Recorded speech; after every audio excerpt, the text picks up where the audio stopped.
Hi, can you hear me? Yes. Yes. Awesome. Good. Okay. I had a feeling that was you.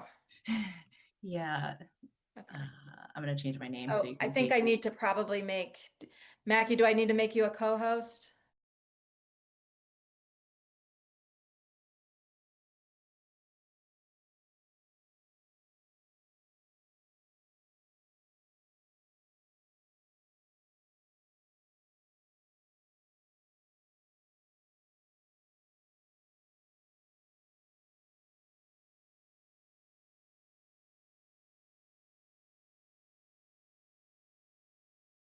Twenty-third, 2026. It is 6:06 p.m. We are just coming in from executive session.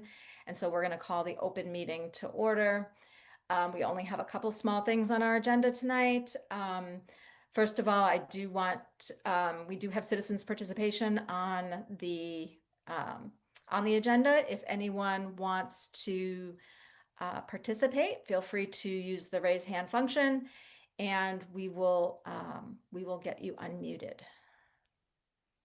And I see Sarah. Let me see if I can, let's say, ask to unmute. Okay, Sarah, you should be able to, there you go. Sarah, can you hear us? Sarah, we can't hear you. And we're not giving her camera approval, correct? Yeah, Right. yeah. I'm gonna try this one more time. Yeah, she's Unmute. she's muted. Oh, there you go. Okay, there we go. Sarah, can you hear us? How about now? There we There go. we go. Okay, great. Sorry about that. Hadn't used this computer on Zoom before. Thank you so much for having me, Select Board. I really appreciate all the work that you're doing. And I just had a real quick question. I was wondering if you would be willing to commit to a consistent policy of posting formal notices of any changes in town authority on like the homepage of the town instead of reading them out in the select meeting. Not everybody listens to them. Not everybody knows that that was happening. Um, I feel like maybe having something posted on the website. Obviously, I don't care what is going on in anyone's personal life. It's none of my business. It's nobody's business. But, the idea is, the clear, consistent, transparent communication. I just feel like maybe if you were able to put it on the front page of the website or something like that, no details, just like, hey, for the time being, just contact these people. Catherine, I don't know if there's sort of a general process for how things come into the town manager's office, because usually it doesn't go directly to Michael. Usually it comes into the office, right? Right. Yeah. So most people typically they'll contact the town manager's office. They'll usually reach Diane or Susan first, and then they'll send whoever handles whatever situation is coming in to either myself, Beth, or Michael. In this case, it would be myself or Beth. Okay. The reason I ask is because his direct email was listed as a contact on a couple things that I've seen recently. Um, so, and then I also received a document that was CC'd to him. So I was just wondering if there was any plans to just, make it a little bit more transparent for the citizens and residents and all that fun stuff. Okay. Well, we appreciate your feedback. We'll see what we can do. Obviously, anytime anyone is out of the office, we don't necessarily broadcast that. No, I'm not asking for Yep. personal information. I don't care why he's out at all. I don't care. Nobody cares. All I care about is that it was read out in a select board meeting that not everybody had access to. That's what I care about. Yep. Well, we appreciate that. Thank you very much for speaking at our meeting. Thank you so much for having me speak. Okay. Is there anybody else that is here for citizens participation? I'm not seeing anybody. So we're going to move on to old new business. The first item is discuss potential posting and open meeting law violation regarding delegation of authority of town manager. And I'm going to turn this over to Catherine to talk about that. Thank you. So as you're aware, we had an emergency addition to the agenda on July 15th, 2026 for the approval of temporary delegation by the town manager. The final meeting agenda for 7/15 with the emergency addition was not sent to the town clerk's office for posting. So to ensure compliance, we're holding this meeting to re-vote to approve the temporary delegation. So, Yolanda, you have your hand Yeah. up. I think she can, there we go. Yeah, there we go. Okay, Now I okay. can. Yeah. So Claudia apparently was booted, so I don't know what happened there. Oh, wait, Oh. hold on. Let me admit her. Sorry, I'm not. There we go. Okay, There we go. we're good. Okay. Okay. So did we receive an open meeting law violation No, notification so or? this is something we noticed, Yolanda. So we wanted to make sure that we were in compliance if, there were a potential open meeting law complaint. So we noticed Okay. it. So we're just making sure we're doing the right thing and staying Okay. in compliance. Okay. So that brings us to, unless there's any other questions on that, that brings us to item B, which is vote on delegation of authority of town manager. So basically we're Redoing it. redoing it. Yeah. Yeah. Mhm. So, Yeah. I move that we approve and support the let's do the sorry. suggested motion. So Okay. pursuant to the Town of Ashland Okay. Charter, Article 5, Section 5.5-3, the Select Board approves the temporary delegation dated July 14th, 2026 by the town manager to the two assistant town managers. Could I get a motion? So moved. Second. Let's do a roll call vote. Greaves, aye. Vignani, aye. Let me make sure I can let Claudia, there we go. You can. Bennett, aye. Kinsman, aye. That passes 5-0. So we should be good to go. And I think that's really the only thing that we had to discuss tonight. So again, it was a meeting that we hadn't planned, but our next select board meeting is scheduled for August 5th. And unless there's any other business, I will take a motion to adjourn. So moved. Is there a second? Seconded. And a roll call vote. Greaves, aye. Vignani, aye. Keegan, aye. Hold on. Kinsman, aye.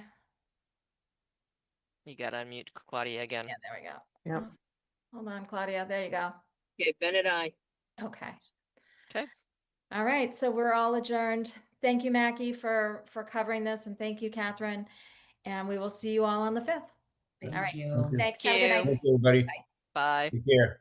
Bye now.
Meeting is being recorded and broadcast live by WACA-TV and live streamed on Facebook. Remote participation is available using the Zoom video conference platform. Any disruptions with our video conferencing will result in the platform being shut down. So before we get started, if we can have a roll call for the planning board members in attendance.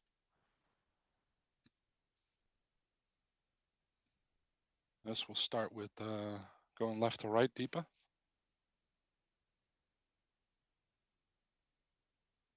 Deepa frozen? I haven't heard her actually since she's Oh, been nope, now on. she's moving. Deepa, you're muted though. It looks like the Zoom got closed. I got closed, locked out of Zoom. You're back on now. Okay, Yeah, back now up. I'm good. Okay. All right, great. All right, can you do a roll call, Deepa? Just announce yourself. Deepa Venkatai. Scott Pelletier, not present. Trisha Kendall here. Anna? Anna's not here this evening. She's not? Okay. And Oh. Paul Montesino here. All right, so everybody's here except for Anna and An Angel. Angel. Okay, so She, let's Angel is here. I don't know if you want her to. yeah, sure, Okay. Angel, might as well just announce yourself. Angel Kazadian, Great. present. Thank you for coming. All right, great. Let's get the meeting called to order here. It's approximately 7:18, and we'll start off with the chair and the clerk's report. I have nothing to report today. Jasmine, I don't know if you have anything, but I have nothing to report out here today. No, I haven't. I don't have anything either at this All time. right, great. All right, so we'll open it up to public comment. If anybody has any topics, any issues they'd like to bring up now.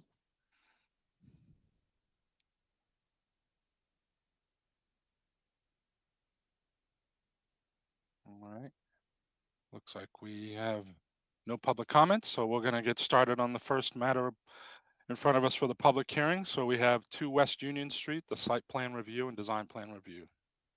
Excellent. I'm going to read the public hearing notice into the record, and then we will give the applicant the opportunity to introduce themselves. Mhm. The Ashland Planning Board will hold a public hearing on Thursday, July 23rd, 2026 at 7:15. This public hearing will be via Zoom video conference. Please see the Planning Board agenda for this link. The Planning Board will hear the petition of Middlesex Savings Bank requesting the site plan review and design plan review per Chapter 48, Section 6 of the Massachusetts Zoning Act, and Chapter 282, 9.4 site plan review and 9.6 design plan review of the Ashland bylaws. The applicant is proposing an expansion/modification of the existing bank and modifications to the existing parking spaces. The property in question is located at 2 West Union Street, Assessors Map 20, Lot 157, and is zoned industrial.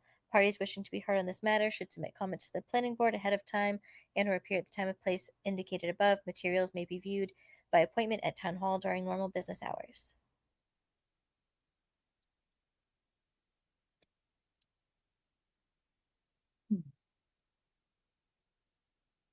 And I believe there are a few people on the team on this call. So I believe we have Nick Dewhurst, Zach. I'm not sure if Michelle is with the Middlesex Michelle's with Savings Bank NES team. Group Architects. Zach, are you going to be leading your group? Between Adam, Nick, and Michelle, they'll be leading the group. I'm happy to answer any questions if needed. Excellent. How you doing? This is Adam Fander from Middlesex Savings Bank. Can you hear me? Yes. Yes. Perfect. Do you want me to just jump in with a quick overview?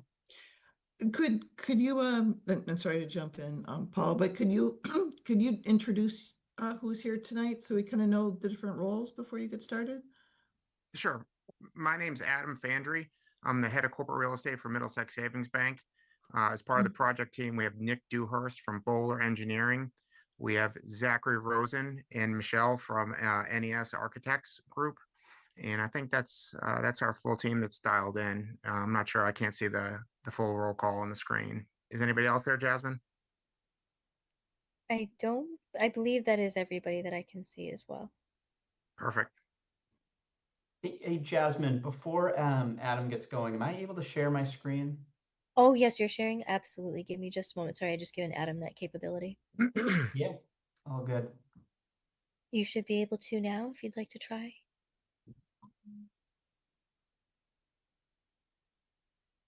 Excellent. Thank you. You got it. Perfect. So we have just a brief presentation that we can go through tonight. Feel free to jump in, interrupt us, or stop, or speed us up, or slow down as you need to. Again, I'm Adam Fandry. I'm with the bank. Middlesex is about a 190-year-old regional mutual bank. We've been a proud member of the Ashland community for about 40 years on this site at 2 West Union Street. And we're here tonight to talk about this proposed renovation project.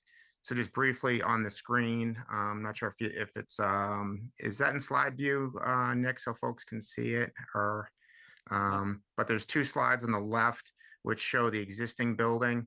It's kind of our, it's our favorite Brady Bunch looking building if you're familiar with it. And there's 2 images of the proposed design on the right. And really the footprint of the building will remain largely intact.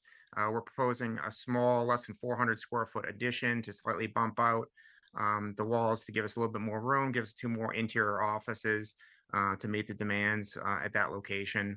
The vehicular circulation around the building for drive-up banking will remain the same for drive-up banking, and for the drive-up ATM, that's pretty much unchanged. And then we're going to improve the overall quality of the building, bring the overall architecture to a more modern, consistent, upgraded building. And as part of the project, we're proposing use of a temporary trailer. And Nick will go through where that is and all the safety concerns around that. But that use of the trailer will allow us to continue banking operations and continue to serve the community. And it will allow us to reduce the overall project timeline, the construction duration, will allow us to improve the quality of the project, the quality of the construction, and then reduce the overall delivery cost. So those are the 3 big upsides to using the trailer. Again, we introduced the team tonight, and we'll hand it off to Nick. And we appreciate you. Again, please feel free to jump in if you have questions. And you know, if you want to speed us up or slow us down, happy to do that. So we appreciate your time tonight. Thanks, Adam. So again, for the record, Nick Dewhurst with Bowler. We're the civil engineers on the project. So I'll just kind of briefly hit on the site, the civil site scope, which is relatively limited here. But just to orient us all, I'm sure we're all familiar with the site, but it is 2 West Union Street. So the bank is this portion here. It's its own parcel, but it kind of shares an overall center with CVS, Family Dollar, and then this building to the east here is sort of a multi-tenant retail building. So this is our proposed site plan. Really the only site improvements that we're proposing here, because of the building improvements, the front portion of the building is pushing out, I believe it's 2 or so feet. In doing that, just to maintain ADA accessible requirements, we're pushing the sidewalk and this front curbing out a similar distance, which just pushes the parking spaces a little bit further out as well. So we're really just kind of pushing these spaces out a few feet. We do still maintain that 24-foot drive aisle in front of the bank. And then we're going to be doing some repaving and some very, very minor regrading just to bring these accessible spaces into compliance. Aside from that, we're going to be doing new concrete sidewalk along the front portion of the bank, a new bike rack, and then there's some minor kind of exterior improvements. There's a new patio, concrete patio that's going to be going at this building corner here. And then as Adam hit on, we are showing that temporary banking trailer location on our plans. So this is something that the bank worked closely with the landlord in determining an adequate location for this trailer. And I'll show you just kind of a cut sheet of this trailer just to give you an idea of what it looks like in a minute. But the trailer is fully accessible. You can see the accessible ramp here because it is to be accessed by the public. And we are providing temporary accessible parking at this side here. Again, this is temporary, so it would be striped during construction while the trailer is there, and then following completion of construction, the striping would be removed and go back to how it exists today. That's essentially it from a civil site standpoint. We're not changing the parking count. The site is compliant from a zoning parking standpoint today. We're not changing any parking. We're actually really maintaining the limit of curbing throughout, that immediately surrounds the bank. And then I'll just flip over to our landscape plan. So as part of these improvements, we're providing a fairly robust landscape design, again, around sort of the bank where the building improvements are going to take place. It involves, a lot of different plantings, perennials, shrubs, ground covers, a tree, things like that. So it'll really kind of dress the bank up in addition to the building improvements. That's really it from a site standpoint. Happy to answer any questions, now or as we move along to the end. But with that being said, I'll pass it over to the architect just to kind of run through high level some of the architectural improvements here. And Tom Chagina did just jump on. He's a principal at NES Group Architects, so he'll help walk you guys through that stuff. Yeah, and you know what? I promised I would show you that trailer, and here's just kind of a slide showing what this temporary trailer will look like. Right.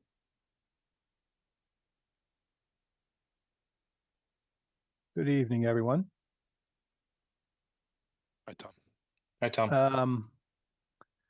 So I apologize if I repeat what Nick has said already, but yeah, the bank is sort of outgrown the space, and there's really two objectives. One is to give them a little bit more space. Currently, the existing floor plan only provides one private office, and they would like to actually increase that to 3. The other objective is to give the building exterior a new look. As you can probably guess from the elevations, from being familiar with the building, it was built in the late 70s, and it very much looks like it was built in the late 70s. So part of what we're doing is there is a small strip of space on the north side of the building, which runs along the Main Street side, and they're going to put on a small, less than 400 square foot addition. That's the net difference is under 400 square feet. They're actually taking a little bit off of the front where the current vestibule projects out. And in doing that, that gets them the 2 additional private offices they're looking for. And then we're going to be redeveloping the exterior using a lot of the same footprint, except for that small addition, but recreating a whole new roof line. That gives it a little bit more of a New England feel. So Nick, I don't know if you could jump to our exterior elevations. I'll just quickly kind of go through what the intent is here. So we're going to surround the base of the building with a stone. It's kind of a granite cut stone, thin veneer stone, but that would wrap around the base, kind of ground the building to the site. Then we're creating basically new roof lines that are a little bit more in line with the New England flavor. They're gable roofs and hip roofs. The main center portion gable, where the entrance is clad with a fiber cement James Hardie clapboard. That's the blue section. And then on the north side and wrapping around the rear is another fiber cement product, also James Hardie. That's a board and batten material. And then what you're seeing on sort of the south side, the left facing the front that wraps around the drive up the side is another fiber cement product, but this one's called Nichiha, and that has more of a natural wood look to it. Roof shingles would be a traditional asphalt architectural shingle. And then all of the fenestration would be aluminum storefront, similar to what's there now, but just a little bit different layout. That is probably the bulk of it. The drive up, Nick hasn't explained that. It basically the same circulation wise, same lanes. The big difference I think is really they're taking the drive up ATM and putting one on the first lane, which is just a little bit better for the bank. It allows them to service it from inside the bank, as opposed to having a service come and do it at the island. That is about it. Thanks, Tom. And we can pause there. Happy to take any questions or have any discussions. So how long is the construction supposed to take? It's about a 30-week duration. 30-week, okay.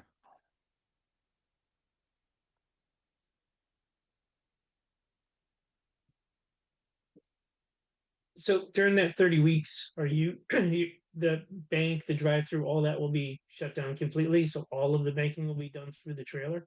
Oh, that's a great question. So all the walk-up banking, in-person banking would be done in the trailer. The ATM and the ATM would remain open. And we'd work with the general contractor for, there's a fencing plan on where materials are staged, and that vehicle circulation around the building remains intact during construction. There will be some limited lane closures as we do siding and things of that nature, but the intent is to keep the drive up ATM open for the majority of the project. Why put the trailer on that side and not on like the Main Street side? Because I'm just imagining if all of your customers are going to be coming in, that the place that you're putting it now is a drive-through, like that's where people drive through. Like there's an island there that delineates it. The trailer backs up to an island, so there's an existing island that separates the bank drive-up lanes from the CVS side. So putting the trailer there allows us to have the laydown areas that we need for construction, but it also allows us to carry temporary power and data to the trailer without having to trench across the parking lot and string temporary power and data across the entire site. Right, but now you're gonna put a lot more. Now your customers are gonna be parking in the same area that the CVS is, and now they won't be able to drive because that's a driveway right there, not a parking zone. So they're gonna be parking, I guess, on the bottom portion of the map below the trailer, and that during the day that CVS gets at least semi full. Well, that's the lane to the drive-through of CVS also. Yeah. Nick, can you zoom in on that and maybe show Yeah, where you know that what, island is? Adam, I think actually I'll just pull up our laydown plan, which might be, it might just show it a little bit better. So this is a plan that we had prepared. We met with Jasmine, her team, the building commissioner, and the deputy fire chief just to talk specifically kind of lay down area here and logistics during construction. And this is a plan that we developed and presented to the fire chief. But yeah, so the question was also asked by the building commissioner as far as, access to the CVS drive-through, and really we are maintaining access in the sense that people are still free to make this movement and kind of circulate around this way. Can you just explain, just because it's something I'm not familiar with, you had said that you had talked to the landlord about the trailer. Does that mean that does Middlesex Bank own its property, or No, is it the entire parcel, the Middlesex, the Middlesex Bank portion and the whole site is controlled by the landlord. So okay, so there's one landlord for the whole site, so you're working with that landlord. Correct. Who's working with the various businesses there to come up with a plan that works. Correct. Okay. Yeah, and the landlord, as we mentioned previously, did this is sort of the location that we came in agreement with the landlord. Okay. Yeah, then obviously, as you said, you then met with with the town, the building commissioner, the fire department, all the people that would, for safety, obviously reasons, to Yep. see if they were amenable to it. Okay. And we've had a lot of success with these trailers. We've probably done 10 or 12 of these projects with trailers in surrounding communities. I think we're kicking off Holliston in about a month or so with a similar type configuration. So Holliston's also going through this? Correct. Okay.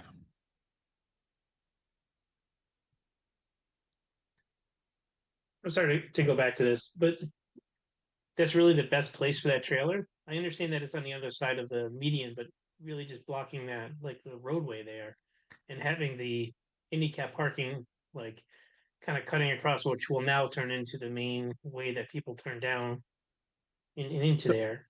Like CVS was okay with like the Yeah, it's Yeah. definitely a change Nick. to the you can where the trailer is going. I think the deputy chief and the building commissioner asked us for temporary barriers, adjacent to the ramp. So it's definitely a change, as any of the lay down areas are going to affect the circulation, but we'll have plenty of site signage out there to redirect folks. So yeah, we'll certainly give CVS access to their drive up, Middlesex access to their drive up, and then a safe location for the trailer to keep it away to the greatest extent possible, to keep it away from the parking areas. Nick, do you have the satellite view, like a Google Earth? I think if he looks at that, I think he'd understand that the drive up for CVS is not affected. I am looking at that, and Yeah. I do understand where the drive up is, but it's definitely taking up roadway for where people travel. And you're going to have your customers now parking in a different parking lot than they normally do to get into it. And I'm trying to think, if this is 30 weeks, if it's going to be going over through the winter at all, like where snow's going to be, like how traffic patterns are going to change. Like it is. Yeah, I just don't think that the traffic pattern is coming in the entrance and then going directly. If you're going to CVS, you're turning right and going directly towards the bank's drive up and then looping around and doing another turn to get down That's to the drive 100% up. that's 100% the way I go. Me That is too. exactly. Yeah, like the way you're describing it, when you come in, Seems like as it soon as goes you come in the straight entrance, down and then turn right. turn right and then turn left. Can I share my screen? I have the same Google map up. I just want to. You want the arrow, Scott. That's what you want. Can I share? No, and I just want to know if I'm allowed to. I'm not. Yes, just give me. It takes me a second. Give me a minute. It's okay. Quick.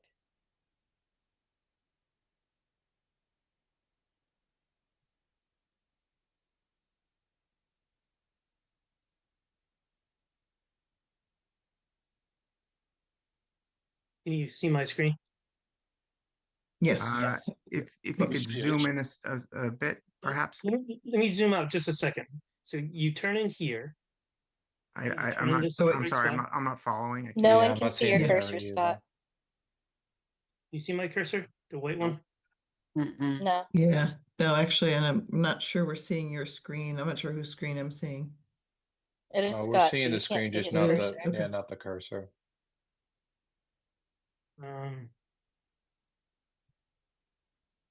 Scott, you may want to use the pen tool or something, because I don't think anybody can see your cursor. Pen tool Can't may see my help. cursor. See what the says Union Street up here, and there's this white car turning in. No. And then a black car right at the edge. You guys can't see my mouse? No. No. Scott, on the left side of the screen, is there like a pen tool or something that might be?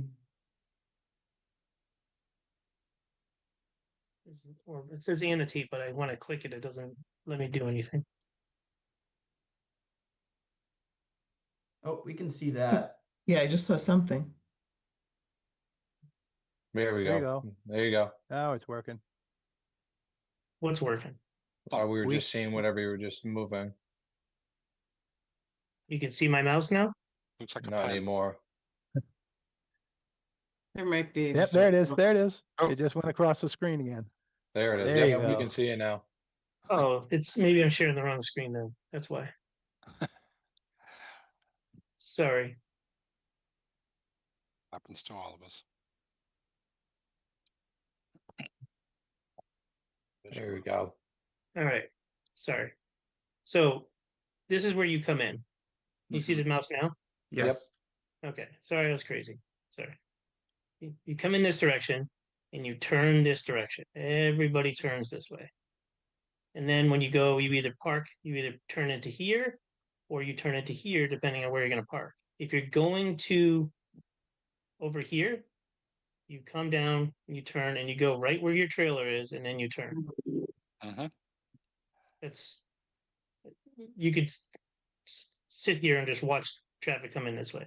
Nobody like comes in and goes across this way to get to it, or down these and over this way. So even if we were to relocate the trailer, I still think that that's going to change. That's going to have to change because that's the bank's property or the property that they lease, and they're going to need that for, in order to do their work. Why can't you put the trailer up over here somewhere?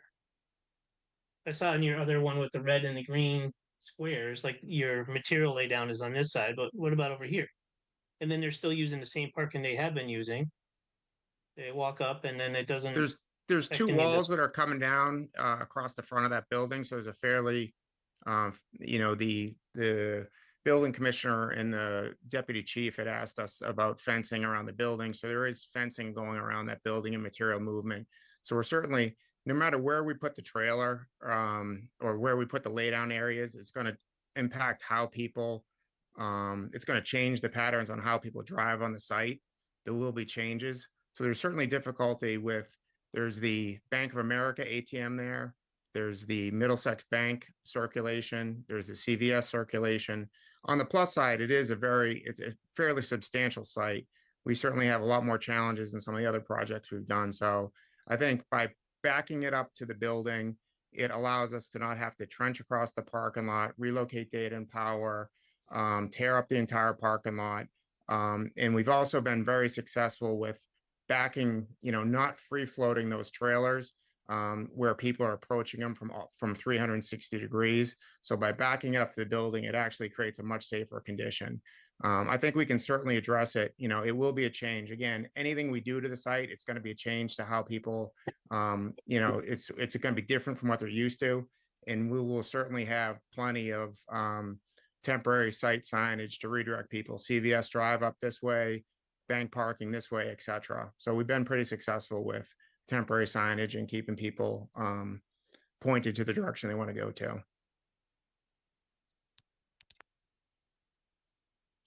Have you shared the logistics plans with the rest of the tenants in that area, including CVS? Know about your logistics plan and yeah, we certainly defer to the landlord because he owns all those relationships and owns all those leases. So we have certainly worked with him and he's talking to his tenants as as part of the process. So your landlord has seen this logistics plan? Oh yeah, definitely. Okay. Yeah, for me, as long as the landlord's happy with it, they're balancing out their various tenants and they have the ultimate kind of say in that, and for safety reasons that the town is okay with it. Police, fire, building inspector, that all that works for him. It seems like any kind of construction anywhere, whether it's a private home or any kind of commercial or road work, there's always things you have to move around for a little bit. And so the fact that when someone goes and picks up a prescription, even if it's once a week, it's, after the first time, you're going to have your new path. You still don't have to get out of your car. There's really not a whole lot of hardship here from my perspective, just kind of normal workaround construction kind of thing. I would hesitate too to have the trailer too close to the main road. I think it'd be better sit back a little bit from that where it's quieter. So I personally don't have an issue. And we do have a drop off during the construction period people utilize other banks.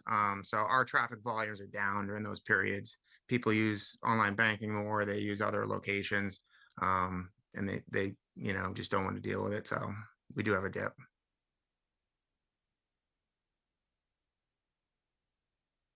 I agree. I think the trailer location seems to be a little away from the laydown area. We will have a lot of traffic movement in terms of materials coming in and trucks pulling up at the location. So it may not be really safe for pedestrian traffic or for traffic to be close to the material area. But having said that, do you have plans to kind of control when the trucks would pull in when you have material loading and unloading happening? Is that something that you'd be looking into to make sure that it's not going to be a hassle to folks coming into that? Yes, it's definitely first shift construction. In the past, when we have not used trailers, and the bank has remained open, those projects extend from 30 weeks to 60 plus weeks. And we're doing them second shift. So you're having trucks come in at night, and it's definitely much, it's a much more drawn out process. And so it's definitely, the material receiving would be, during first shift hours, 7 to 3, normal construction schedule. Is there any big equipment expected on site for a period of time, like a crane or, We don't have rooftop units. Tom, I'll defer to you, Tom. I think it's really standard. They're reworking the roof line. It's stick frame construction. So I don't think we have. If there's a crane, it would be minor. For a very limited amount of time to put Trusses up the trusses. Exactly. That's what I was thinking. That's like a 1 day or that's 2 usually day. that's usually 3 days at the max. It's usually they're so expensive, and they move so quickly that once they get it done, they get them out of there. And is the trailer expected to be there through the duration of the 30 weeks, or will it ever move in faster so that you can relieve that trailer? We would get it on and off the site as fast as we could. So if they were tidying up on exterior elements on the backside, and we had an occupancy permit for the interior, and it was safe to approach the building, we'd certainly move people back in sooner. And then move the trailer off site, so it wouldn't be stored there for pending the next project. We'd take it back. Mm-hmm. Our employees are always happy to get back in the building when we're done with the trailer. So yeah, I'm sure. Yeah. Yep. Being out there in the winter is probably not their preference. Exactly.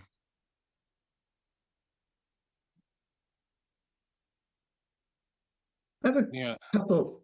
Oh, I was going to say, is any other questions from our side? So go ahead, Tricia. I just have a couple questions, comments on the design side of things. Sure.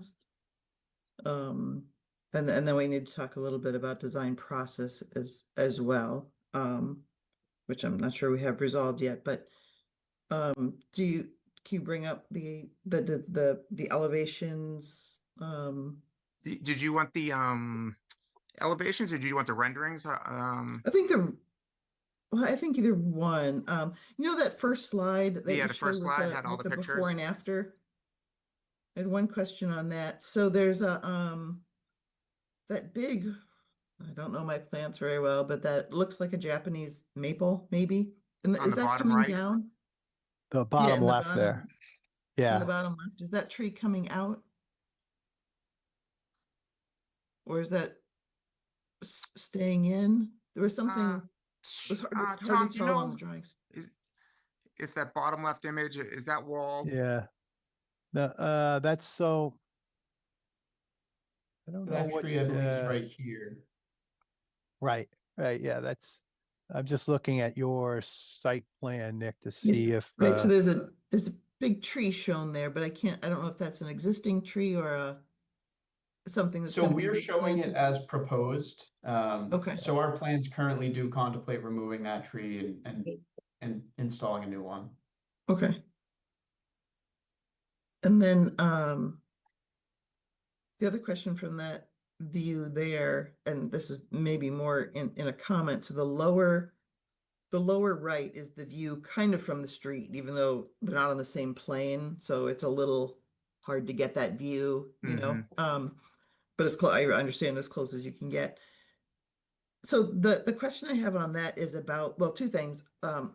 We're always looking that the plant species are primarily native species, that they're drought tolerant, you know, all of those things having to do with sustainability and water, which is getting kind of more and more scarce. I assume that's part of your process, something you're looking at, or Correct. part Yes. part of the selection. Yeah. So our landscape architect team, our Bowler landscape architect team does our landscape architecture design work here.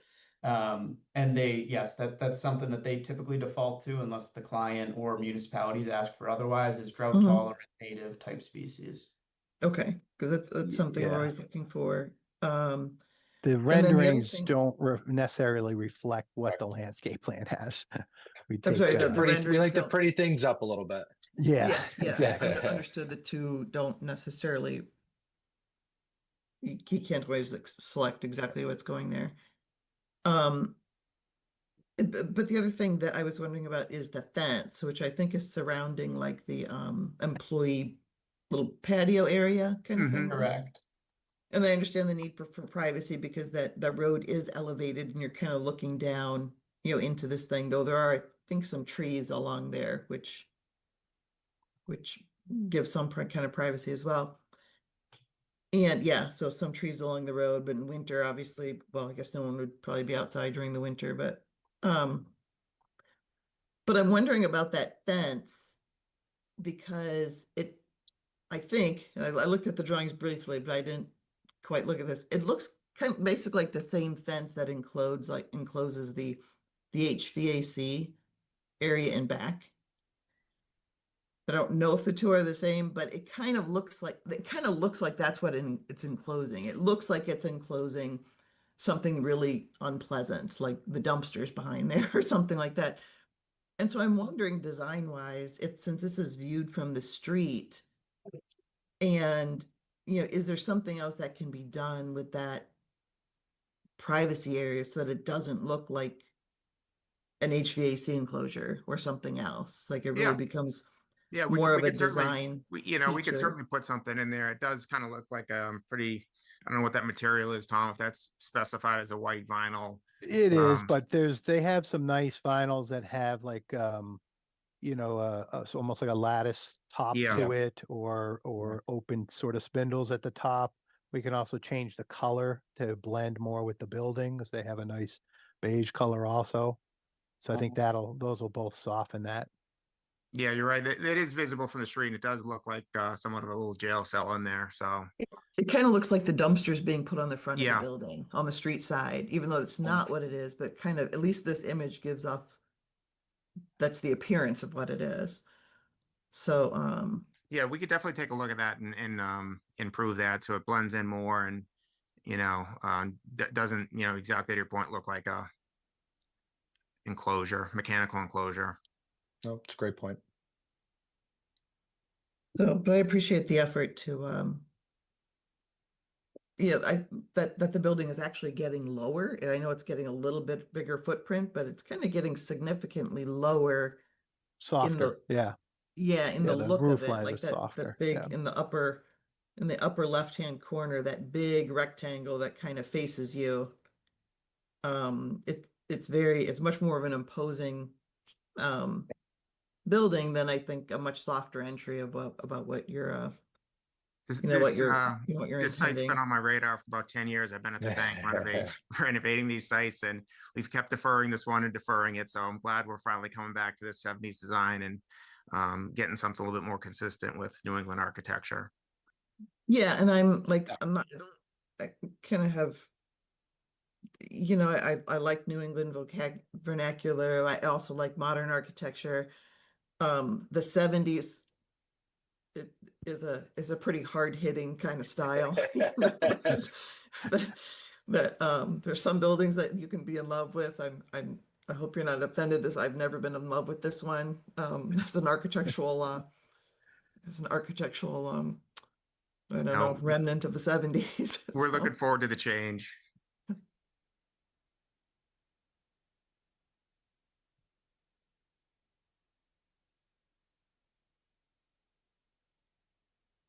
I'll let everyone else get their comments in first, but one thing, Jasmine, if you're still there, I assume you are somewhere, though you're not on my screen. We'll have to figure out how this project coming up fits in with a design review committee and if we have any obligations there. Because obviously we're in between, we're in between, I don't know, processes, for that. Right. So as you don't have an established committee at the time that this application was submitted, if you don't have any, as of right now, I'm not aware of any interested parties for a committee. The planning board would have to take on that role to do the design review. Obviously, since you don't have the committee, it falls under you, under the board. I Yeah, I don't sounds, know if anybody's been interested, if anybody's reached out. yeah, I mean, I do have a short, I mean, it's just a short list right now of, but we don't have those processes in place. So it's just something I want to like, that I wanted to ask, like, well, how does that work? But we don't really have formally that in place. The bylaw hasn't, as far as I'm concerned, been accepted by the state yet. I don't see why it would be an issue. But it seems to be in that it's kind of in that in-between zone.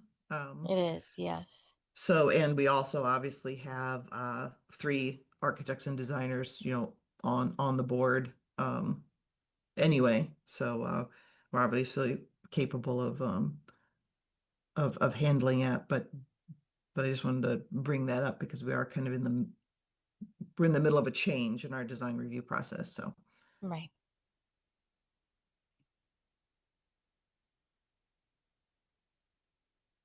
So what's the expectation for tonight's meeting? Is it to continue to review the design, or is it to further dialogue for approval? The Well- waiver requests that they asked for are just about the not doing a traffic analysis and not doing a drainage report, correct? Correct. So they've applied under a site plan review and design plan review. So you have to look at this project under these criteria. So I'll show you on the screen.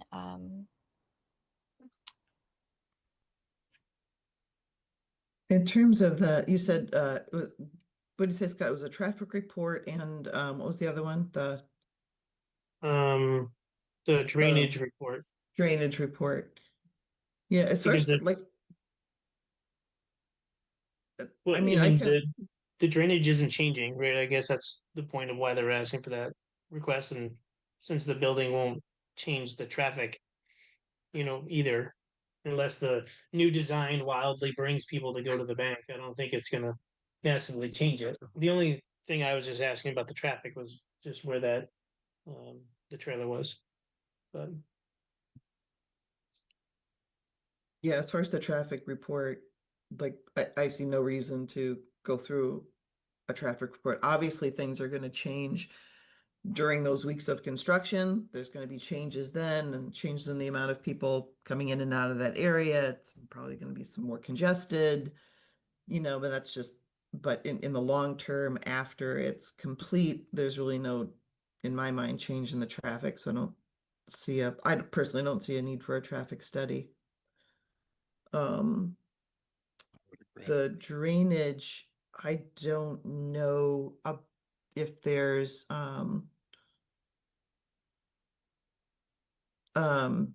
what happens to the stormwater now on that site? Does it go underground? Is it it's just parking lot drainage? I Yeah, there's just a series of catch basins that tie into manholes that ultimately tie into the municipal system. Okay. So we're actually going to be, I mean, again, we're essentially not changing any, we're not changing any drainage patterns or anything, and we're actually providing a slight increase in pervious landscaped area. So, technically, very, very minor reduction in runoff rates and volumes, but yeah, there will essentially be no impact to the existing drainage patterns. So for the stormwater management, that's actually not under the purview of the planning board. They can't grant that waiver. You'd have to ask the Conservation Commission. That's section 343, chapter 343. That doesn't fall under chapter 282 under zoning. So the conservation is the only committee that could grant the stormwater management plan requirement.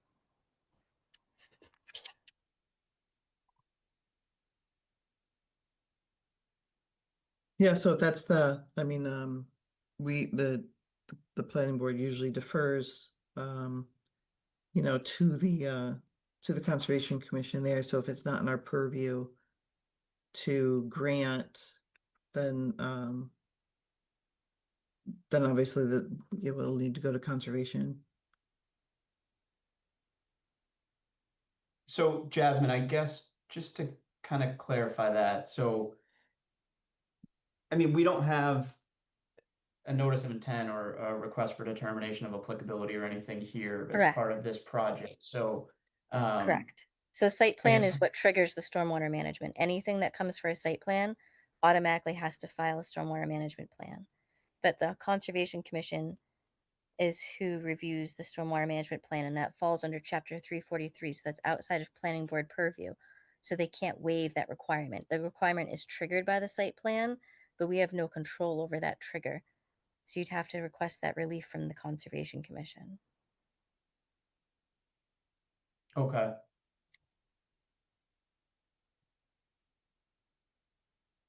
So is that relief, and Jasmine, we can probably talk this offline, but is that like a written kind of letter, like a written request to them?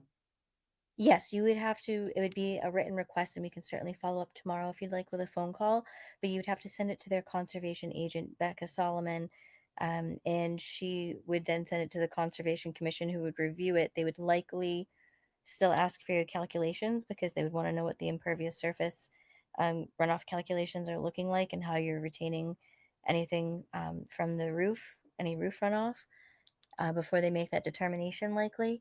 But you can begin that process with her. I don't, to be honest, I'm not aware of a project that they've yet waived that requirement for. Okay.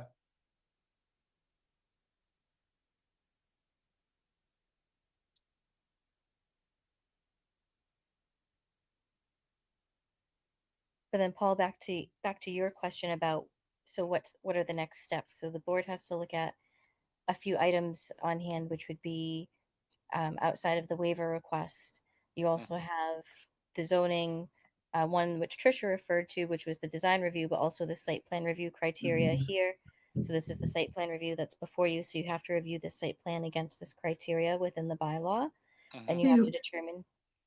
What's that, I was Trish? going to say, Jasmine, can you kind of pause it there just so we can all take a little?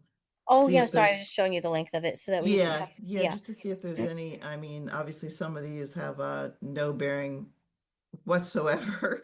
In fact, most of them probably here. Yeah,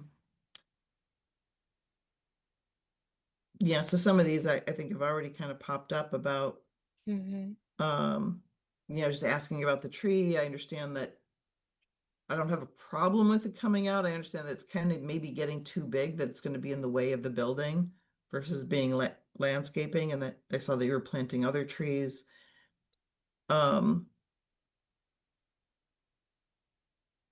Screening objectionable features, that was kind of related to the confusion about what looks like an objectionable feature and what doesn't on the site for me.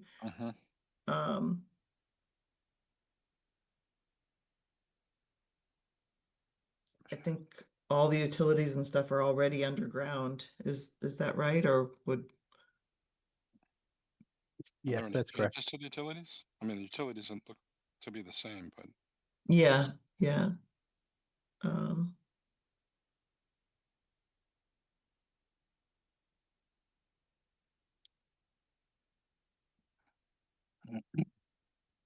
go to point number 12. Does this fulfill the comprehensive plan? our comprehensive plan expert is not here today, but Mhm. certainly I think there's something in there about encouraging business, versus or not wanting to lose businesses, Right. and that kind of improvements. Obviously, a lot of time we talk about loading areas, and I can't remember in the bylaw if we need a waiver for the loading in a project like this. Obviously, they don't have one now. There's no, except for big trucks full of money coming into the bank, there's probably no need for a loading dock. But I didn't know if I didn't know if it fell into what we need to just waive, we waive those on a lot of projects because they're just not needed by a lot of businesses. So I think that you've done that for the last few. I think that would be appropriate. You at least listed in the decision that it wasn't required, so it was waived. yeah, signage, we usually Is have us, something. sorry, Tricia, is us talking about this list tonight comply with the waiving of these criteria? Or do we have a separate meeting for this? So you typically you wouldn't close this typically in one hearing because you'd want to have a draft decision obviously and review that. So you don't have to have all this criteria answered this evening. You can take this criteria and review it. You can usually you would not make a determination on waivers within that first meeting unless you had a very clear direction of it. I think the waiver for the deliveries, like Trisha said, would be the delivery bay would be a pretty simple waiver. I'm kind of just looking for things that would jump out at me of like, ooh, that should be a discussion point amongst the board. With this, it's unlikely that anything like that is there, given that it's basically just replacing same footprint, same function, but just to kind of do our due diligence. That's all. Right, it's an upgrade of the building, so a lot of the fit function is already there. How about the lighting? Is the site lighting or is it going to be totally on the building? What's the plan for lighting on the exterior? There was a picture. So there's parking lot lights today that the plan will keep in place. Okay. No lighting on the building facade? No, there will be lighting on the facade. Is that just changing out light fixtures or is it going to be new lighting totally? Are you increasing lighting, keeping the same?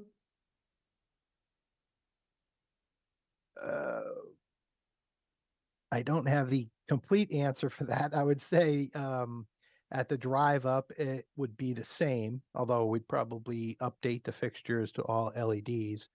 Where the entrance is shifting, and, we're creating a new entrance that would have new lighting at that entrance. If we don't, Nick, you don't have we could certainly do a photometric. I don't know if you probably didn't, Nick, yet, but We did not. No. We generally do that as part of the building application though, right? The building permit. we depends. usually do it, but they like to, I think site plan oftentimes likes to see, especially if it's a new building where it's existing. I think we were assuming that, there wasn't going to be any sort of increase because we're using, the existing fixtures are remaining. Yeah. If anything, they're being upgraded to LEDs, so the power outage would be less. But the foot candles should should remain the same for safety reasons. It might be a good idea, just if you haven't got it already, if Jasmine, if you could forward to them the sustainability best practices list. And the list is already, it's only a few years old, but it's already getting a little out of date, frankly. But it's things that we usually go over. Obviously, when you're replacing a 1970s building, there's automatically a that's kind of automatically better, you know, in terms of insulation and everything else than Right. what was there before. But there are a few things that we would probably pick out, that you would probably pick out, that goes in the decision, such as, like I mentioned before, like the amount of native species and drought tolerant species, in terms of the lighting, that it's dark sky compliant lighting, you know, just things like that, that are ways of you know, just a little improvements over the 1970s thing that was there before. And they're kind of a natural part of things now. It's more just kind of how we do business these days, but it's usually something that we like to have those exterior considerations in the decision. So Yes, well, the extent of this renovation will be required to bring it up to the new state stretch code, which I believe Ashland is a stretch code community. So Yes. because of that, we'll definitely need to comply with the most up-to-date stretch code. Right. And but then the stretch code will be all energy related. So some of the things like I'm mentioning aren't energy related. So sure. But we have it in a list. Like I said, it's already a little outdated. But it'll give you a sense of just things that are kind of things that you're likely intending anyway, but that you can highlight, you know, maybe the next time we That would be meet. helpful. Yeah. None of your renderings showed bike rack. Is that bike rack on the same side as the patio? So the bike rack is it's at the front, along the front of the building. It's on the east side, really. Yeah, Pointing north. Right in front of the handicap parking, basically across from on the other side of the sidewalk from that. Yep, there you go. Got it. Okay.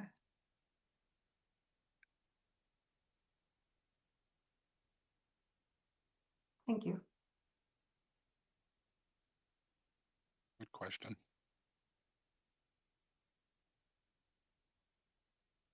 That's all I had at this time.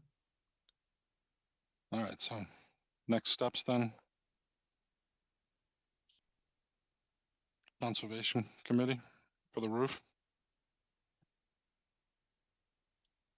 I'm gonna put her on the spot, but Angel, did you have anything? I did not. You covered most of it. Okay. I appreciate the effort to upgrade. So we would, Nick would take point on submitting to the Conservation Commission for us. Is there, in terms of next steps for the team, the next planning board meeting is when? Is in Second Thursday of August 13th. August 13th. I So, believe. so is there additional documents you need for us, or what was the intent to draft a decision prior to the next meeting, or is there anything you need from our team? I could, if it pleases you, Mr. Chairman, I could certainly have a draft decision for the board to review, ready for the 13th. If we're ready, yeah, sure. Unless there's any objections from the rest of the board, but I have no problem with that. Do you want to bring up Does the Concom have to kind of clear it up first? It can be a conditional approval because you can't technically not grant a permit based on another permitting board waiting to approve it. So you can approve it, you know, the same way you approve everything, that they would have to comply with all of their permits from all of their boards and committees, and either the commission either waives it and they move forward, or they don't waive it and they have to submit a stormwater management plan. And if that changes the design of the building in any way or the parking spaces, they would come back for a modification. If it doesn't and it only changes the drainage layout, but nothing to the actual building or any of the physical parking spaces, then it wouldn't come back for modification. It would just continue through the conservation. That makes sense. Thank you. Yeah, thank you for clarifying that, Jasmine. That's helpful.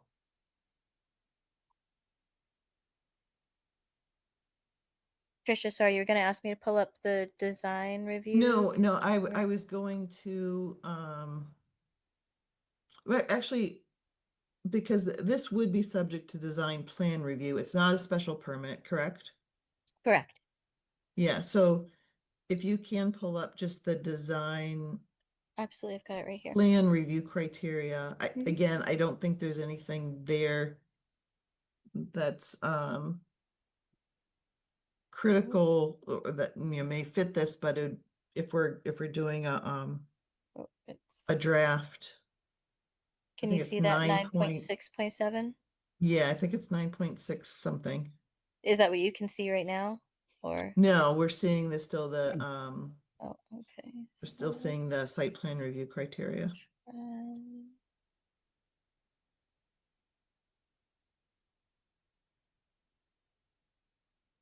Is that 9 point? Are you seeing the There we go. 9.6.7? Yep. Okay. There we go.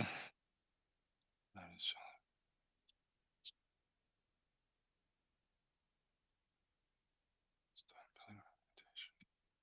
looks to be number 1 is good. 2.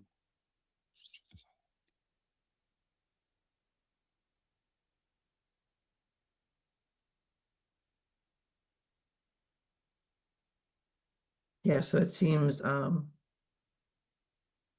again, that kind of a lot of these things that the height is already lower than what it is. We kind of talked about the street facade a little bit.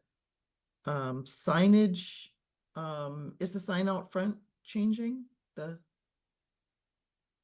that would get, it's a different design. There's less signage on the building, based on the gable roofs and the roof lines.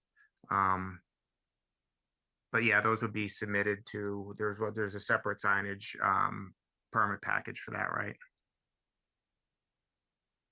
Yes, Is that there? goes to the building department. Yes. Yeah. Okay. But yeah, to answer your question, yeah, definitely less signage just because there's less flat surface on the building to accommodate it. Slopes are changing.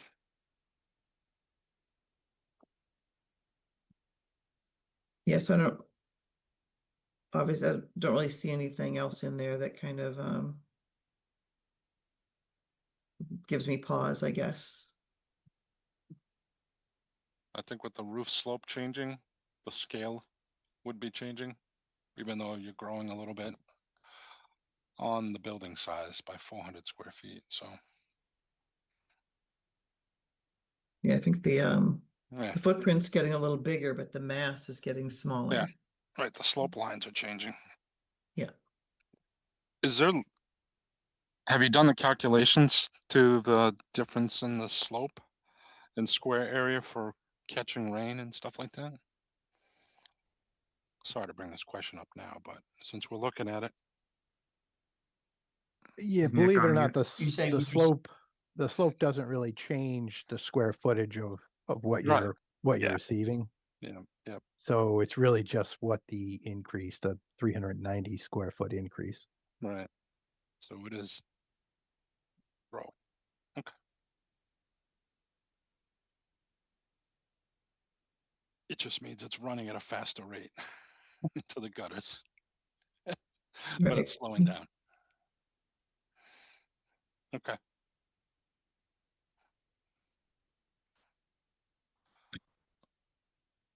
So that means that that Jasmine will look at, I mean, if the board is in agreement that Jasmine would prepare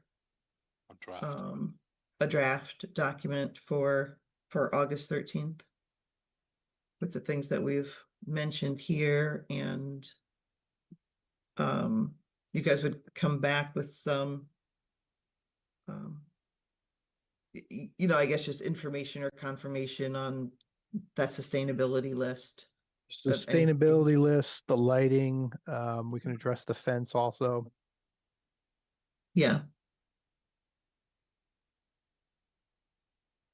Those Which are are the ones I had.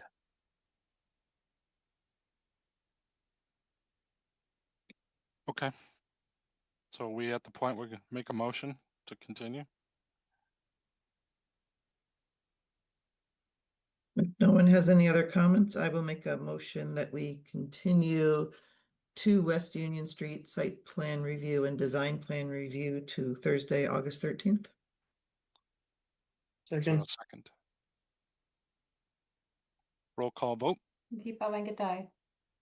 Scott Pelletier, Trisha Kendall, aye. Is Angel voting or no? Nope, not a special Nope. permit. Okay. All right. So Paul Montesino, aye. Thank you for your time. We appreciate it.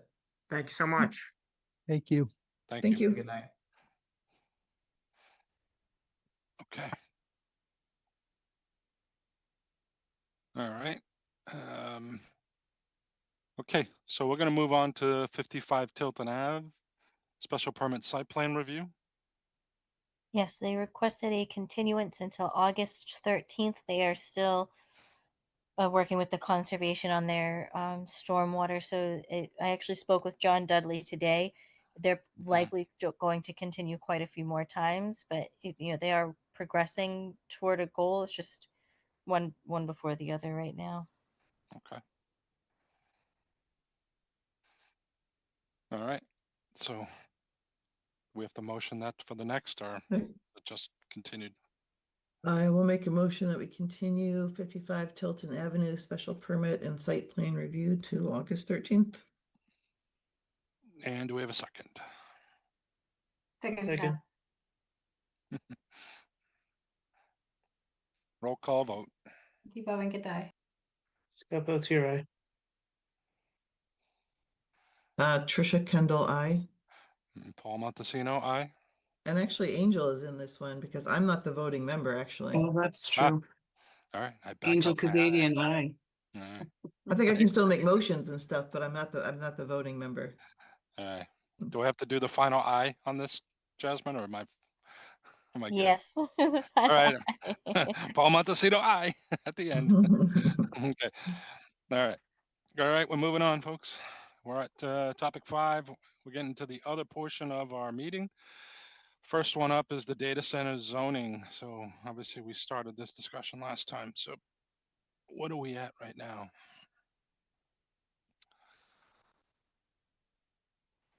Was this a follow-up for you, Jasmine?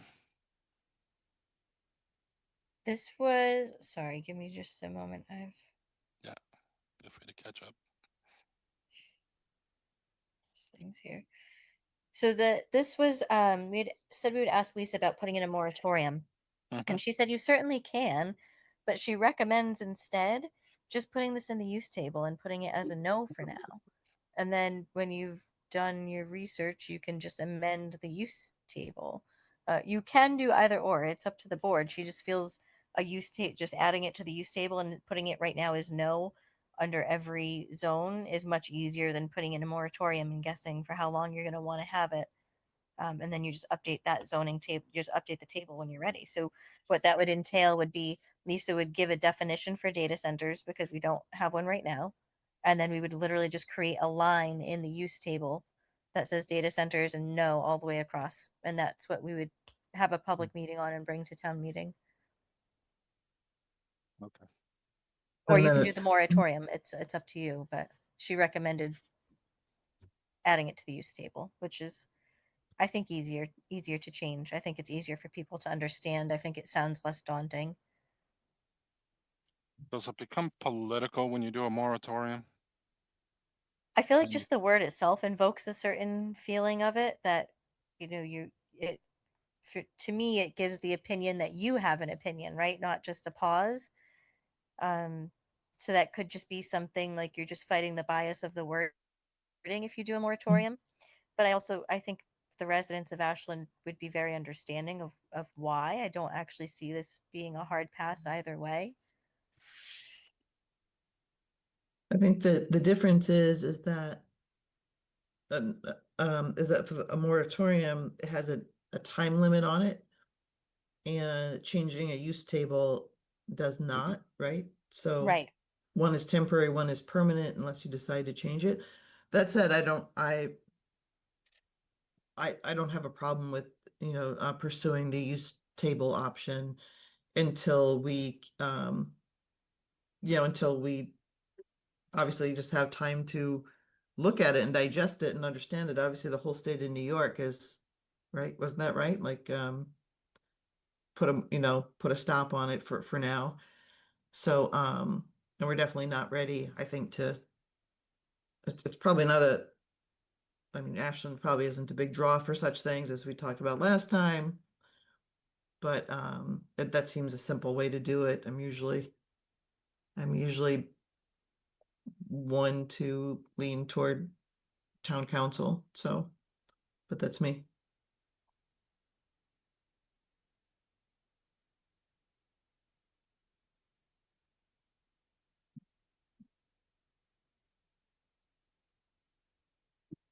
But I guess there's nothing else to do on it now, right? That would be the next town meeting isn't until November, so.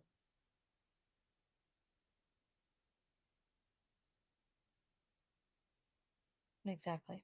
Either way, you couldn't do anything without town meeting, so one way or the other. So maybe we wait and discuss again when Anna's here to see if how Yeah, we because want to you pursue only it. need one public hearing, so you could hold that public hearing in the end of September. You've got 2 in October.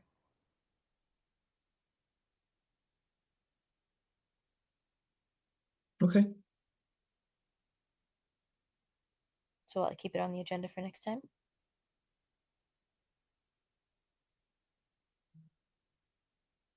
Yeah, I think so. Kind of unresolved. Yeah, So that sounds good.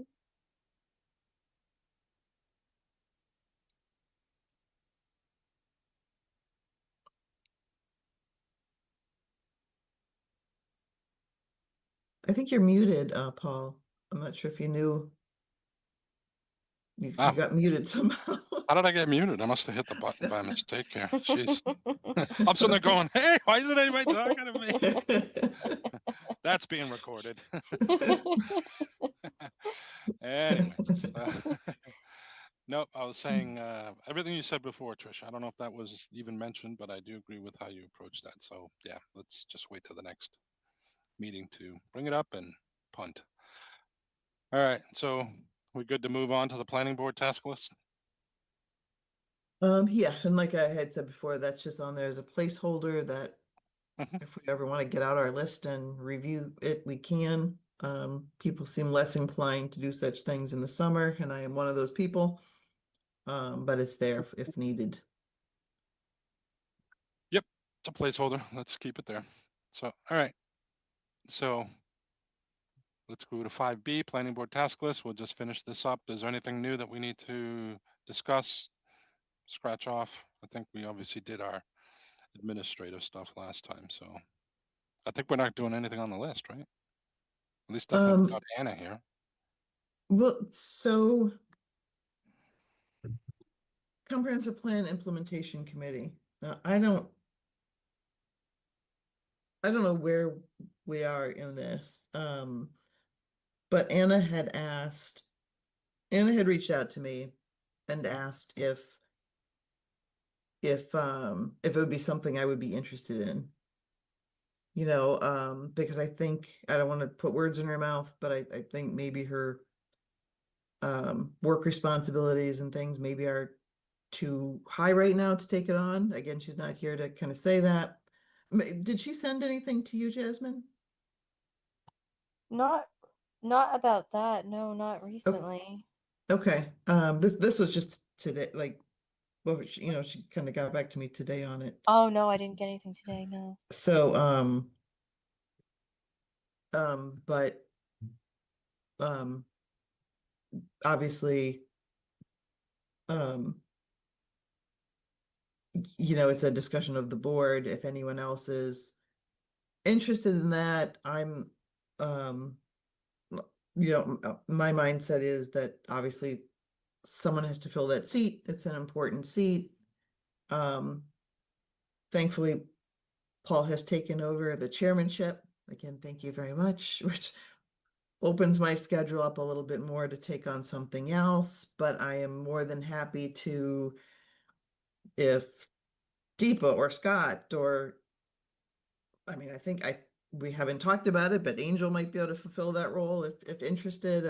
We could discuss if that's an option. So I'm kind of seeing if anyone else, if Anna has decided that she really can't do it at this time, is there anyone else interested or able in filling that role? I'm definitely not married to it. I think she was just asking, hey, if I can't do it, can someone do it? Was my impression, so. I don't know about others, but do we know what exactly is the ask for the role? That's a good question, Deepa. That is a very good question, and I'm not sure I can answer that. Think I think I don't know. I'd hate to say it. I mean, we might have to get some information from We can Yolanda, I wait think. till she comes back to understand what exactly was one is her expectation of what she wanted to do as a planning board representative, but the other is what is actually needed to do that. So because I think when the plan itself, there was a project management team and then kind of the steering group, there were different groups that were happening. So I'm not sure what the expectation here is. So I think first we need to talk about what does that role really mean. Yeah, and it might not be known because it might be like the group, when the group is formed, the group will determine how often they're meeting and how they're going, what their own processes are, instead of the two boards kind of dictating, that. So it might be kind of open-ended. So. But I think it's fair enough that, we kind of need, Anna has been very, and maybe she'll change her mind after a nice relaxing camping trip, on that, but we could use some more input before we change direction on it, because obviously even as of the last meeting, she seemed very, she seemed like she wanted to fill that role. So, I was kind of throwing it out there that everyone should kind of consider it if Anna is, unable to do it at this time. So yeah, I mean, I'm not saying no to it. I think we need a little bit more time and understand what's involved. Like Deepa asked, what do we need to do? Because currently we don't have a committee. So I don't know. I'm one of those people I like to really get ahead of it and just say, okay, the committee's organized and it's going to start next week. And, then we go, right? I think it's the thing though, that like, it's us and the select board and it's our committee. So like, there are no rules because it's a brand new committee.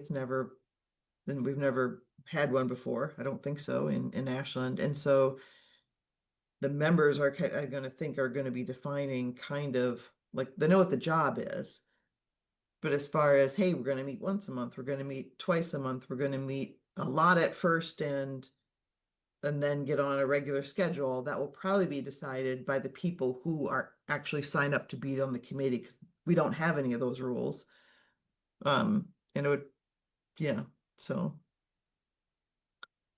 All right, I'm gonna ask a crazy question, so forgive me. I'm not trying to add more stuff to the planning board, but for the short term, why can't it be brought into the planning board meetings until we have a roster of people for the bench to do this? Why can't what be brought in? We manage the implementation aspects of it until we have a team built out. And I'm not advocating we do it. I'm just saying, what's because preventing us? it's a split with the select board. Like, the comprehensive plan has always been split between the planning board and the select board and members of the community. So those parts, that kind of group, it sits kind of, the planning board is a part of it, but it sits outside the planning board. Yeah, no, I get you. So. I get you. Yeah.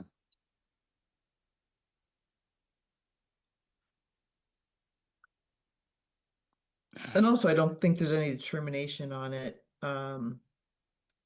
about time limit. Like, I don't think there's like, oh, it's your seat for 3 years or a year or anything like Right. that. I think it may be a very flexible thing. If someone can't do it anymore, someone else on the planning board will step in. I mean, obviously, it's good to have consistency, but there's nothing saying someone has to serve for a particular amount of time. That would be up, Yep. up to us or Regardless. up to the whole group to make up the rules that way as well. So. And this has been advertised, right, on the website for people to join?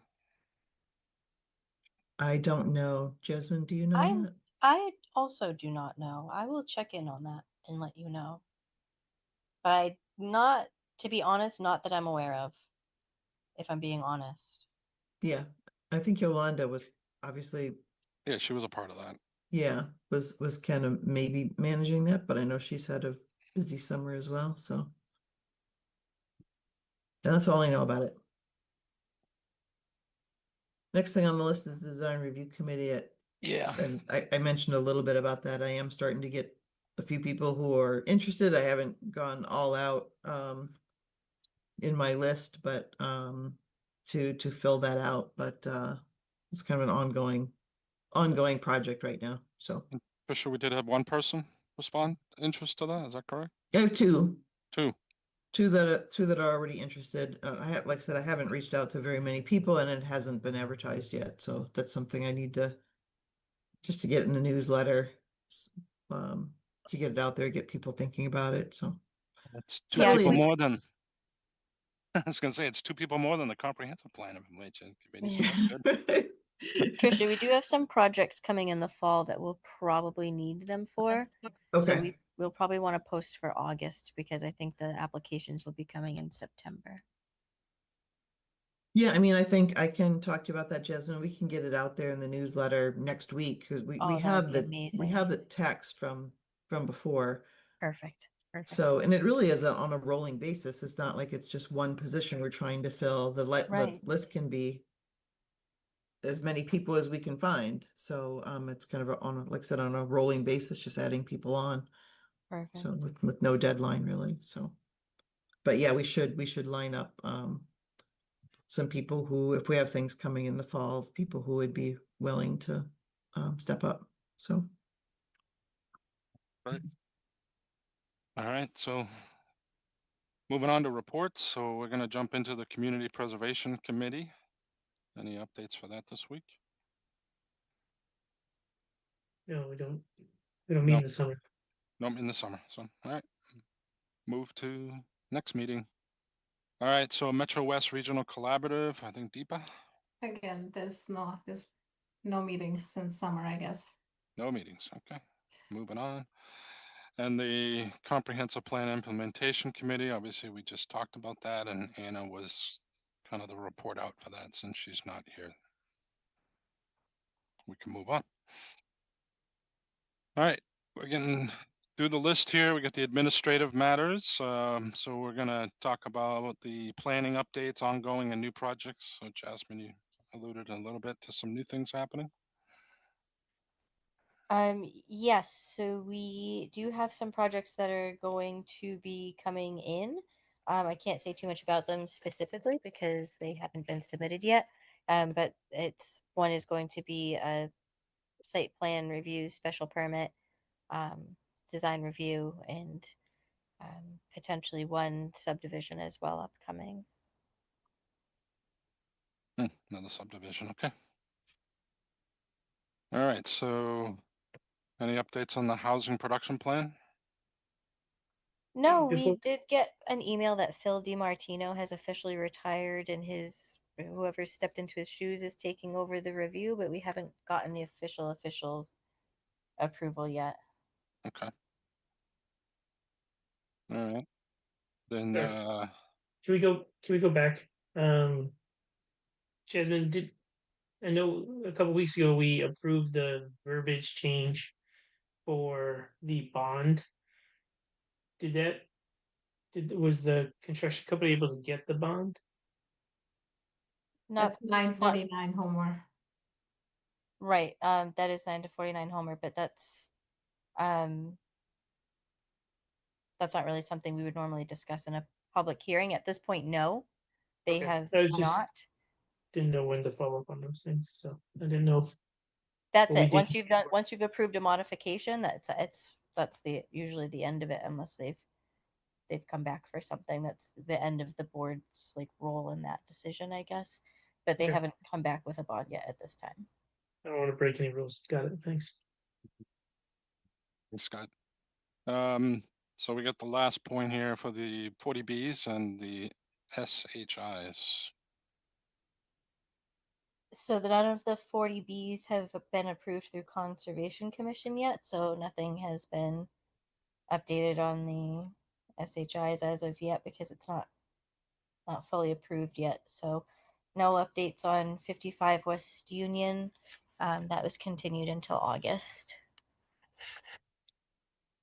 Gotcha. Okay.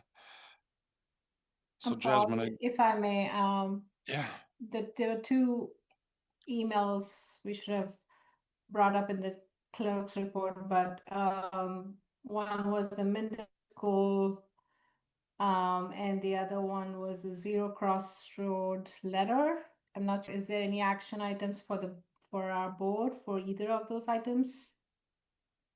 so I did have a follow-up question on that, Deepa, on the Zero Cross Street, but Yeah. the other I don't have a question or follow-up for. So So I don't know if there is any action item for us to do on any of those.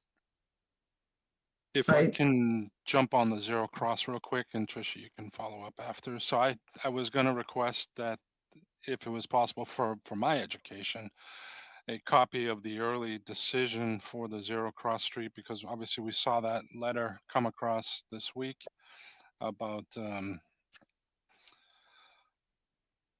Agilitis Energy. Sorry if I'm saying that wrong for anybody who's listening, but just from my own knowledge and education, I was hoping to get a copy of the original decision about that special permit. So I don't know if that's something you're able to provide to me or to anybody on the board that may find it helpful. I don't mean to correct you, Paul, but do you mean, so there's a few things. There is an original decision from Hopkinton on Zero Cross Street. Do you want that, or do you want the letter that our select board sent to the Hopkinton Planning Board? Because those are two different things. Can I ask for both? Yes. I don't know what I know what I'm looking for, but why not? I don't want to ask it twice, so let's just go You for got it. Yeah.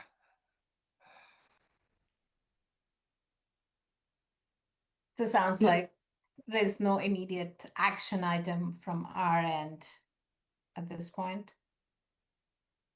Correct. There's no action for the planning board to take on this item.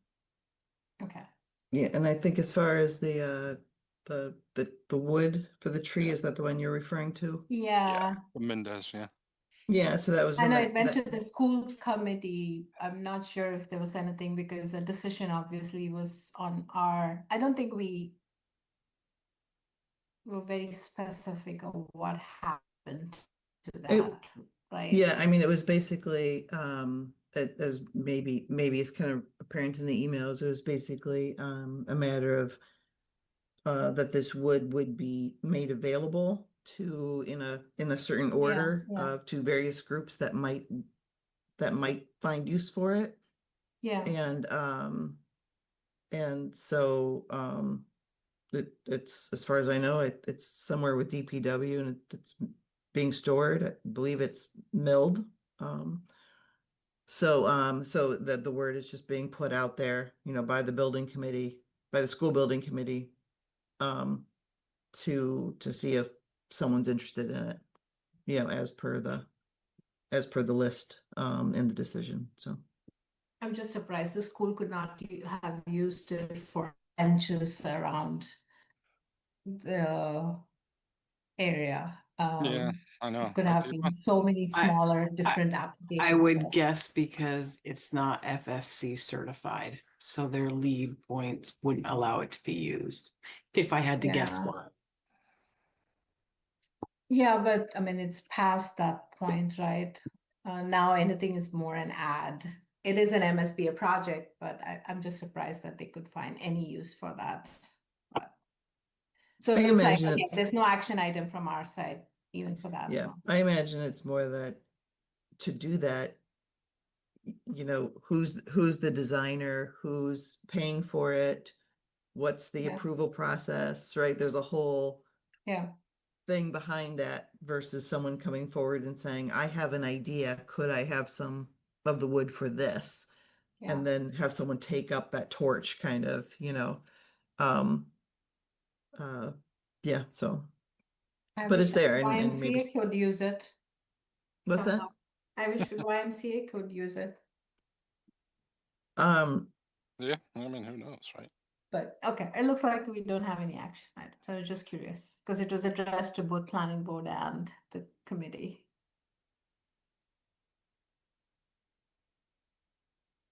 Well, if it needs to come across our table, then we'll take it up, right? All right, so we're getting to the end here, folks. So we're gonna do a meeting minutes review for June 25th, July 9th. We're really looking back at June 8th, 25th. Is that the only ones we got? I got one set and I can't remember what the date was. Was it June 25th on the? Yes, There I was believe just that one, was. right? Yes. Okay. Yeah, I did look at them, but I didn't have any comments on that. I'm trying to remember what it was about the stone wall.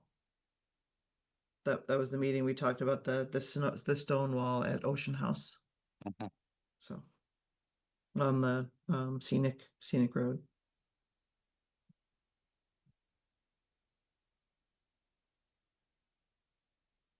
I'm just looking through the emails here.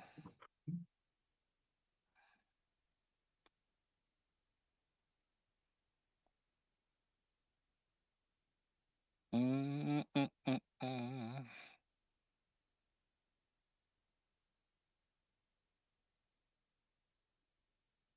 I don't see the reports.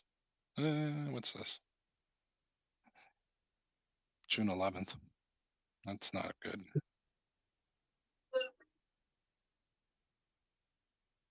Jasmine, if you don't mind, can you break that up? Scenic road permit. You're asking me to bring up the meeting minutes? Yes, please. Yeah. And for some reason, I can chat with Melissa. The link to the folder, I think there must have been an expiry date or something like that. And it did not let me go back into that folder. You just have to make sure you're logged in with your Ashland email. And I had to update my password Okay. as well recently Maybe for that's that. what it was. Yeah, because Okay. it always has me switch mine. Got it. I can only see the agenda. I can't even see the meeting minutes.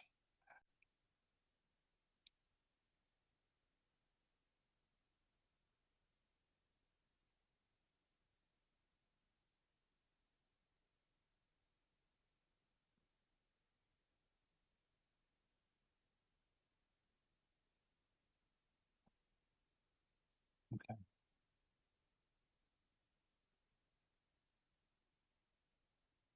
I'm going to share my screen, or do you guys all see them, or no? No. Whoever can share, please share. No, I've got.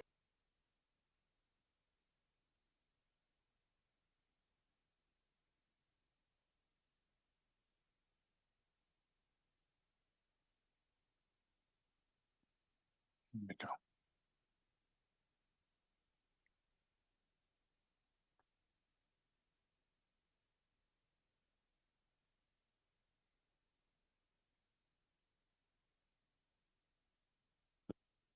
Keep going.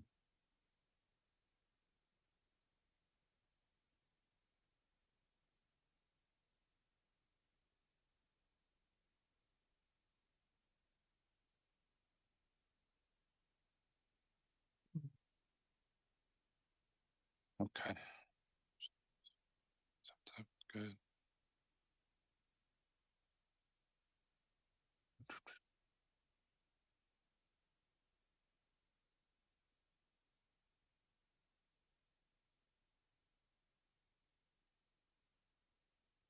Okay.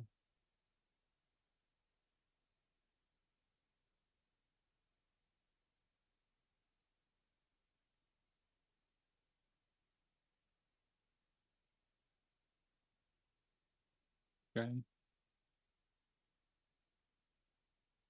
To me,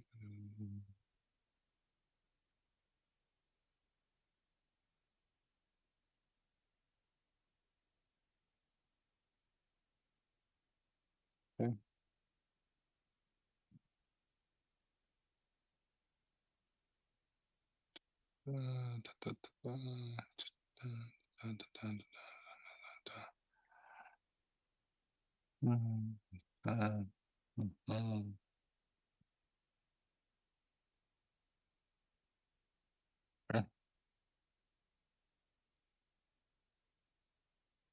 Okay.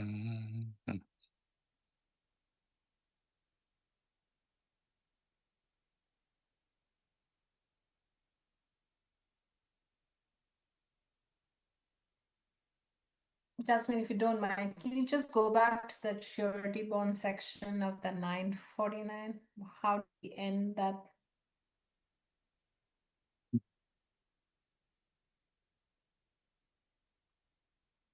Did we say that? Okay, this says that after the text is appropriately combined and sent to Lisa Mead. Trisha, you're okay with that?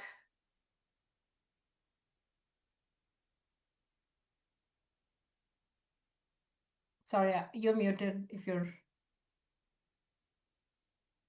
Yes, yeah, I had read that and I thought it seemed accurate to what we had talked about. Got it. Okay, thanks, Jasmine. Good. Right, is everyone All right. good? I can make a motion unless someone has changes. No, let's make a motion.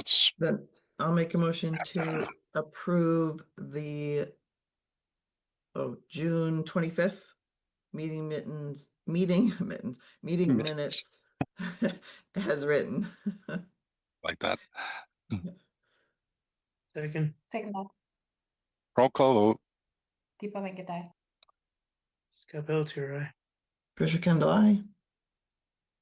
And Paul Montesino, aye. Okay. Do we have the July 9th meeting notes available to review? No, I'm seeing this. I don't think so. They weren't on the folder. Sometimes I think Melissa puts them on there in case they come in last minute, so that they're Mhm. on there, but I don't think they did in this case. Yeah. Okay. So we'll have to follow up at the next meeting on that one. All right, so next meeting we have planned for August 13th. Are we going 1 week longer than normal?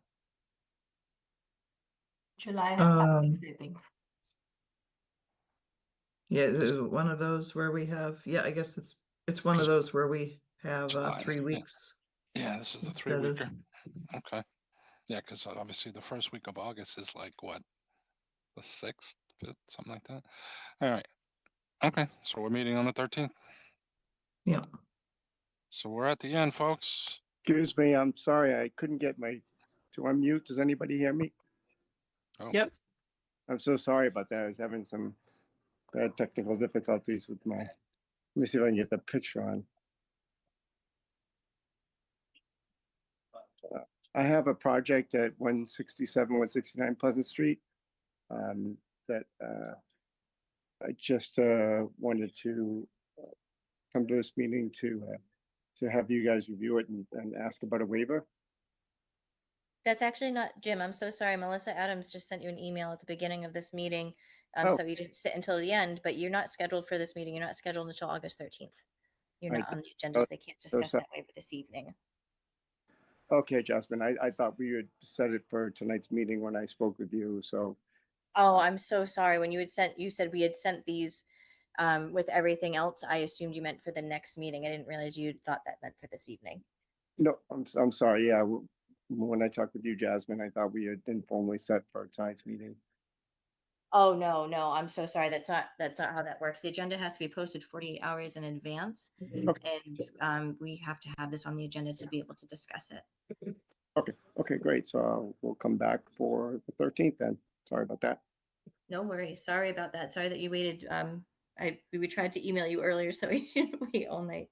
I did not see that, so I probably had left the office before I saw that, people that emailed. But, okay, I will come back for the next meeting. Amazing. Thank you. Okay, thank you very much. Bye. Okay. Are we leaning towards our next one being in person or being on Zoom again?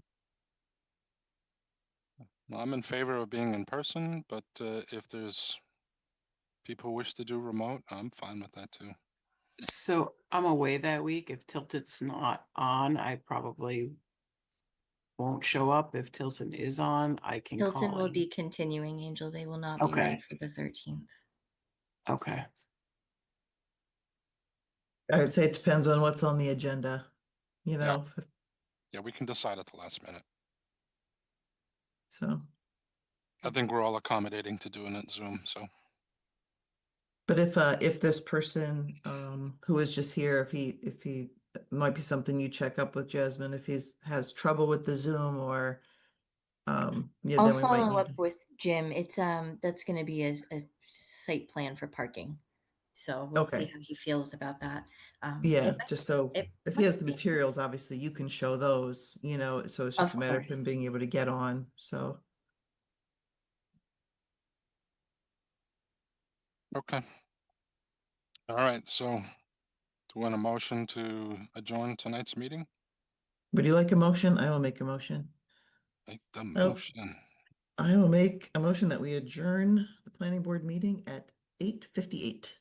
All right, who's gonna jump at seconding it? How come? You guys got to be like Preston, you know, in town I meeting. cut off Scott twice today. He's the king of I was waiting for seconds. Scott to jump in on that one. It's all good. All right, so let's do a roll call vote. Deepa Venkatai. Scott Peltier, Trisha Kendall, aye. Angel Kazadi and I. And Paul Montesino, aye. That concludes All the right. regularly broadcast channel. All right.